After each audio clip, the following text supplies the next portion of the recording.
এখন শোনাবো অদিতি ঘোষের লেখা ছোট গল্প প্রতিজ্ঞা।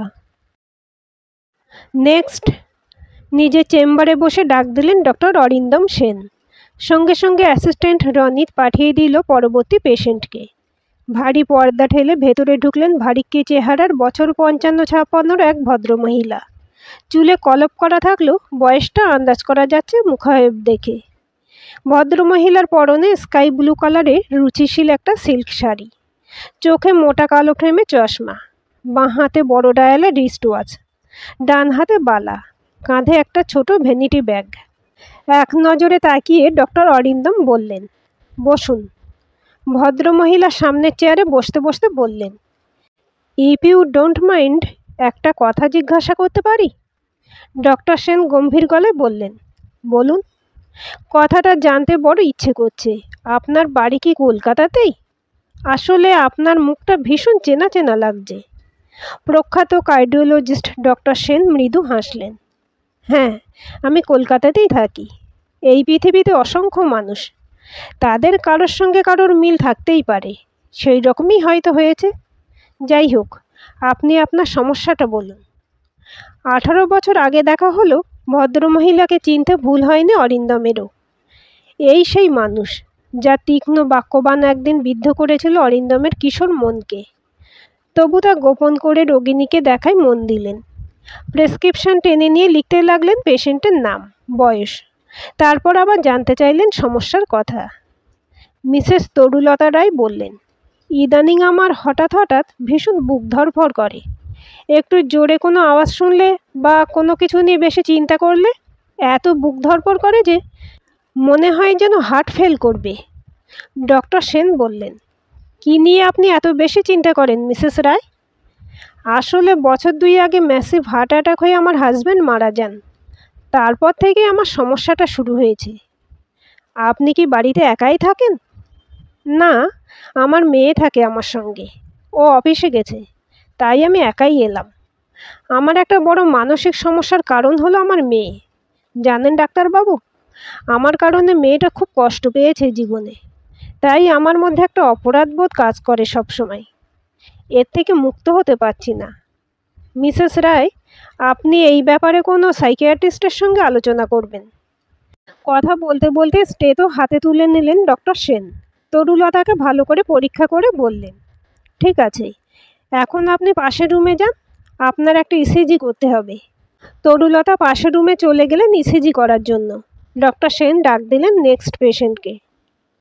চেম্বার থেকে বাড়ি ফিরে আজ পুরনো কথাগুলো বারবার মনে পড়ছে অরিন্দমের। তখন অরিন্দম থাকতেন দেশের বাড়িতে। বর্ধমান শহর থেকে ওদের গ্রামের দূরত্ব 7 কিলোমিটার। গ্রামের স্কুলে ক্লাস 1 থেকে মাধ্যমিক পর্যন্ত পড়াশোনা করলেও উচ্চ মাধ্যমিক পড়েছিলেন বর্ধমানের নামকরা একটা স্কুল থেকে। বাসে যাতায়াত করতেন অরিন্দম। Coed school. এই সময় তার বন্ধুত্ব হয়েছিল রঞ্জনা রায়ের সঙ্গে। ভীষণ মিশুকে স্বভাবের মেয়ে ছিল রঞ্জনা। রঞ্জনা নিজেই যেচে কথা বলেছিলেন প্রথম দিন। তারপর আস্তে আস্তে ওর বন্ধু সার্কেলে ঢুকে পড়েছিলেন অরিন্দম, বিজিত ও প্রসূন। রঞ্জনার যে খুব অবস্থাপন্ন বাড়ির মেয়ে সেটা ওর আচরণে বোঝা যেত না। খুব হুল্লোড় করতে ভালোবাসত বন্ধুদের নিয়ে। তখন উচ্চ মাধ্যমিকে টেস্ট পরীক্ষা দেওয়া হয়ে গিয়েছিল। বর্ধমানে প্রাইভেট পড়তে যেতেন অরিন্দম। একই জায়গায় প্রাইভেট পড়তো রঞ্জনা। ও অনেকদিন অরিন্দমকে নিজেদের বাড়িতে নিয়ে যেতে চেয়েছে। অরিন্দম রাজি হয়নি, কিন্তু শেষ দিনের অনুরোধটা উপেক্ষা করতে পারেননি। রঞ্জনাদের বাড়িতে সেদিন ছিল সরস্বতী পুজো। একসঙ্গে টিউশন নেওয়া 5 জন বন্ধুকে ও বাড়িতে যাওয়ার জন্য অনুরোধ করেছিল। বৈশাখী, মিতালি, বিজিত ও প্রসূনের সঙ্গে রঞ্জনাদের বাড়ি গিয়েছিলেন অরিন্দমও। রঞ্জনা ভীষণ খুশি হয়েছিল। আনন্দের আতিশয্যে রীতিমতো লাফালাফি শুরু করে দিয়েছিল। একমাত্র অরিন্দম ছাড়া আর সকলের বাড়ি বর্ধমান শহরেই। তাই অরিন্দম যাওয়াতে ভীষণ খুশি হয়েছিল রঞ্জনা। সব বন্ধুর সঙ্গে মা বাবার আলাপ করিয়ে দিয়েছিল রঞ্জনা। বলেছিল, আমার এই বন্ধুরা সবাই পড়াশোনায় খুব ভালো, তবে অরিন্দম একেবারে জিনিয়াস। ও টেস্ট পরীক্ষায় স্কুলে হাইয়েস্ট মার্কস পেয়েছে। ওর বাড়ি গ্রামে। ওরা তেমন অবস্থাপন্ন নয়, কষ্ট করে আসা যাওয়া করতে হয় ওকে, তবু দুর্দান্ত রেজাল্ট করে ও। আমার বিশ্বাস ও জীবনে সাইন করবেই। আমি বলেছি ওকে ডাক্তারি পড়তে, ও নিজেও সেটাই চায়। অরিন্দমের মতো গ্রামের সাধারণ একটা ছেলের প্রতি মেয়ের এই বিশেষ আগ্রহ দেখে বিরক্ত হয়েছিলেন মিসেস তরুলতা রায়।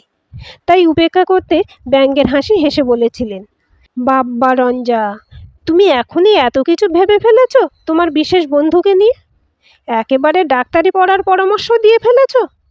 গ্রামের অনেক ছেলেই স্কুলে ওরকম ভালো রেজাল্ট করে, কিন্তু তারপর কোথায় হারিয়ে যায়।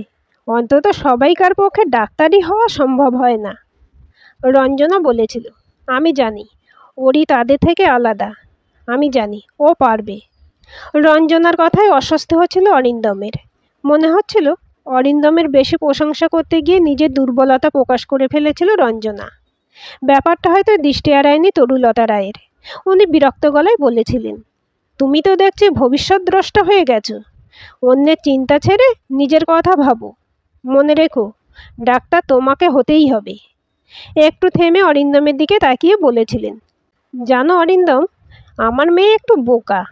সেই বোকামির কারণেই ও তোমাকে স্বপ্ন দেখাবে, হয়তোবা তোমাকে নিয়ে নিজেও স্বপ্ন দেখবে। তবে তুমি যেন ভুলেও অমন ভুল করো না। তুমি নিজের ওজন বুঝে চলবে, তা না হলে পস্তাতে হবে ভবিষ্যতে। তরুলতা রায়ের কথার কোনো উত্তর দেয়নি সেদিন অরিন্দম। রঞ্জন অবশ্য প্রতিবাদ করেছিল, তবে সেদিনই মনে মনে প্রতিজ্ঞা করেছিলেন অরিন্দম যে ডাক্তার তাকে হতেই হবে। তারপর ওখানে আর একদণ্ড থাকতে ইচ্ছে হচ্ছিল না অরিন্দমের। রঞ্জনা ও অন্য বন্ধুদের অনুরোধে তবু খেয়ে আসতে বাধ্য হয়েছিলেন। দেখতে দেখতে প্রায় 18 বছর কেটে গেছে বালিগঞ্জের এই বাড়িতে। জয়েন্টে যথেষ্ট ভালো র্যাঙ্ক করে কলকাতায় চলে এসেছিলেন অরিন্দম। শুধু কয়েক বছরের জন্য নয়, গ্রাম থেকে নিজেদের সমস্ত জমি জায়গা এমনকি বসত বাড়িটুকু বিক্রি করে সপরিবারে চলে এসেছিলেন অরিন্দমের বাবা অমল সেন। বাবা এত বড় ঝুঁকি নিচ্ছে দেখে আপত্তি জানায়নি অরিন্দম, কারণ ডাক্তার হওয়ার জিদটা তখন তার মাথায় চেপে বসেছিল। অমল সেনের এক কলকাতাবাসী বন্ধুই এই বাড়িটা কেনার ব্যাপারে সাহায্য করেছিলেন তাকে। তা না হলে অত দূর থেকে দক্ষিণ কলকাতায় এসে মাত্র 1 বছর আগে তৈরি এই বাড়িটা কেনা সম্ভব ছিল না তার পক্ষে। বাবা আজ নেই, বোনের বিয়ে হয়ে গেছে, তাই বাড়িতে এখন অরিন্দম আর তার মা। মায়ের শত অনুরোধেও বিয়ে করতে রাজি হননি তিনি। বিয়ে না করার কারণটা এখন অবশ্য তার নিজের কাছে খুব একটা স্পষ্ট নয়। 18 বছর আগে রঞ্জনার বলা সেই কথাটাই হয়তো এখনও ভাবায় তাকে। কিন্তু যাকে নিয়ে এই ভাবনা, সে কি মনে রেখেছে কথাটা? সেদিন ওদের টেস্ট পরীক্ষার শেষ দিন ছিল। হল থেকে বের হতেই রঞ্জনাকে পাকড়াও করেছিল। একরকম জোর করেই ধরে নিয়ে গিয়েছিল স্কুলের কাছাকাছি একটা রেস্টুরেন্টে। 2টো মোগলাই পরোটার অর্ডার দিয়ে বসেছিল।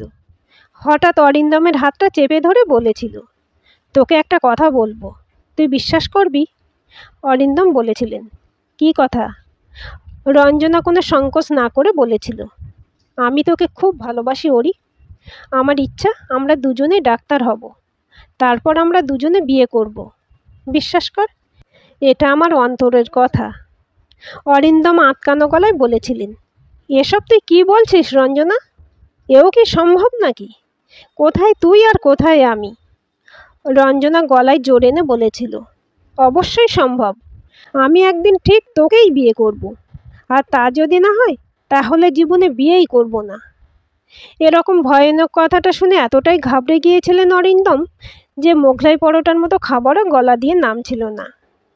এরপর অবশ্য এই নিয়ে আর কখনো কথা বলেনি রঞ্জনা। তখন দুজনেরই লক্ষ্য উচ্চ মাধ্যমিক ও জয়েন্টে ভালো রেজাল্ট করা। তবে অরিন্দমের মনের কোণে সূক্ষ্ম কোনো বাসনা জাগলেও অচিরেই তা নির্মূল হয়ে গিয়েছিল। সেদিন রঞ্জনার মায়ের কাছ থেকে অপমানিত হওয়ার পর তিনি মনে মনে প্রতিজ্ঞা করেছিলেন, আর কোনো সম্পর্ক রাখবেন না রঞ্জনার সঙ্গে। উচ্চ মাধ্যমিক পরীক্ষার রেজাল্ট আউটের পর হঠাৎ করে চলে আসা কলকাতায়। সব যোগাযোগ বিচ্ছিন্ন হয়ে যায় রঞ্জনার সাথে। রঞ্জনার যোগাযোগ করার ইচ্ছা থাকলেও উপায় ছিল না, কারণ অরিন্দমের বাড়ির সঠিক ঠিকানা জানা ছিল না তার। আর সেই সময় কোনো মোবাইল ফোনও ছিল না অরিন্দমের। রঞ্জনার বাড়িতে ল্যান্ডফোন থাকলেও অরিন্দমের গ্রামের বাড়িতে তাও ছিল না। ছিল শুধু বাবার একটা মোবাইল ফোন। তার নাম্বার কাউকে কখনো দেননি অরিন্দম। ডাক্তারি ভর্তি হয়ে প্রথম তার হাতে উঠেছিল মোবাইল ফোন। তারপর পেরিয়ে গেছে অনেকগুলো বছর। যদিও কোনো যোগাযোগ নেই রঞ্জনার সঙ্গে, তবুও ওর বলা কথাটা ভুলতে পারেননি আজও অরিন্দম। রঞ্জনা কি সত্যি অন্য কাউকে বিয়ে করেনি, নাকি সেসব কথা ভুলে গেছে? ডাক্তার হওয়ার পর কতবার মনে হয়েছে রঞ্জনার বর্ধমানের বাড়িতে চলে যেতে, কিন্তু ওর মায়ের বলা কথাগুলো মনে পড়তেই একটা সংকোচ ঘিরে ধরেছে তাকে। আজ ডক্টর অরিন্দম সেনের চেম্বারে যিনি ঢুকলেন তাকে দেখে রীতিমতো চমকে উঠলেন অরিন্দম। পেশেন্ট হয়ে আজ এসেছেন রঞ্জনা রায়। 18 বছরের ব্যবধানে চেহারার বেশ কিছুটা পরিবর্তন হলেও চিনতে কোনো অসুবিধা হয়নি অরিন্দমের। আজ আর না চেনার ভান করতে পারলেন না অরিন্দম। বললেন, রঞ্জনা তুই? হ্যাঁ আমি। গত রবিবার তো চেম্বারে এসেছিলেন তরুলতা রায়, উনি আমার মা। আমার হাতে প্রেসক্রিপশন এগিয়ে দিয়ে বললেন, জানিস রঞ্জা, ডাক্তারবাবুর মুখটা খুব চেনা চেনা লাগছিল। আমার মনে হচ্ছিল এই তো সেই বন্ধু। তার নাম তো অরিন্দমই ছিল না? আমি ওনাকে বলেই ফেললাম, আপনাকে ভীষণ চেনা চেনা মনে হচ্ছে। আপনার বাড়ি কি কলকাতাতেই?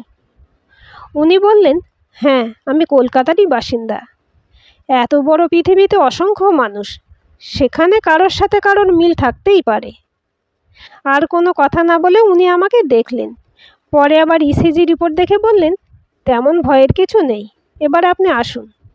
এরপর মা আর কিছু বলতে পারেনি তোকে, কিন্তু আমাকে আজ জোর করে পাঠিয়েছে। অরিন্দম বললেন, কতদিন পর দেখা, তবে তুই খুব একটা পাল্টাসনি। রঞ্জনা হাসলেন, তোর পরিবর্তন হয়েছে কিছুটা, তুই আর আগের মতো অত রোগা নেই। আমার আর ডাক্তার হওয়া হয়নি, চান্স না পেয়ে ইঞ্জিনিয়ারিং পড়লাম। তোর ওয়াইফ নিশ্চয়ই ডাক্তার? অরিন্দম ম্লান হাসলেন, ওয়াইফ আর হলো কই, মাকে নিয়ে একাই আছি।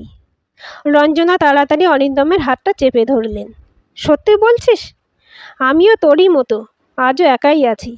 বাবা মারা যাওয়ার পর আমরা বর্ধমান থেকে চলে এসেছি। যাদবপুরে একটা ফ্ল্যাট কিনে মাকে নিয়ে থাকি। তবে আর নয়, এবার যখন তোকে পেয়েছি তখন বাকি জীবনটা তোর সঙ্গেই কাটাতে চাই। কি রে, তুই রাজি তো? অরিন্দম রঞ্জনার হাতটা ছাড়িয়ে বললেন, বাইরে অনেক পেশেন্ট ওয়েট করছে। তাছাড়া এমন হুট করে কোনো ডিসিশন নেওয়া যায় না রঞ্জনা, আমাকে ভাবতে সময় দিতে হবে। আর বাড়িতে মা রয়েছেন, মাকে জানাতে হবে কথাটা। তুই বরং আগামী রবিবার তোর মাকে নিয়ে সকালের দিকে আমাদের বাড়িতে আয়, তখন আমি আমার ডিসিশন জানাবো। কথা বলতে বলতে বাড়ির ঠিকানা লেখা ভিজিটিং কার্ডটা এগিয়ে দিলেন ডক্টর অরিন্দম সেন। ওটা হাতে নিয়ে বেরিয়ে গেলেন মিস রঞ্জনা রায়। বিয়ের প্রস্তাব শুনে ভীষণ খুশি অরিন্দমের মা সুমিতা সেন। অরিন্দম নিজেও মনে মনে খুশিই ছিলেন, তবু মিসেস তরুলতা রায় সেদিনের বলা কথাগুলোর জন্য তিনি ক্ষমা চাইবেন অরিন্দমের কাছে, এটাই চেয়েছিলেন। তার দম্ভ ভাঙতেই বিয়ের প্রস্তাবটা তার মুখ দিয়েই করাতে চেয়েছিলেন। আজ তরুলতা নিজের ভুল স্বীকার করে বললেন, সত্যি আমি ভুল ছিলাম অরিন্দম, টাকার অভাব ছিল না আমাদের। বর্ধমান শহরে থাকার জন্য সব ফেসিলিটি ছিল, তবু রঞ্জনা ডাক্তার হতে পারেনি। আর তুমি গ্রামে থেকে নানা প্রতিকূলতার মধ্যেও লক্ষ্যে পৌঁছাতে পেরেছ। রঞ্জনা সেদিন ঠিকই বলেছিল, আমি আমার সেদিনের ব্যবহারের জন্য তোমার কাছে ক্ষমা চাইছি। তুমি আমার মেয়েকে বিয়ে করলে আমি একটু স্বস্তি পাই। করবে তো বাবা? এরপর কোনো আপত্তি করেননি ডক্টর অরিন্দম সেন, তাই বিয়ের সানাই বাজতেও আর তেমন দেরি হয়নি। আজকের গল্পটি কেমন লাগলো কমেন্ট করে জানাবেন। ভালো লাগলে লাইক, হাইপ, শেয়ার করবেন। আর চ্যানেলটি সাবস্ক্রাইব করে বেল আইকনটি ক্লিক করে রাখতে ভুলবেন না।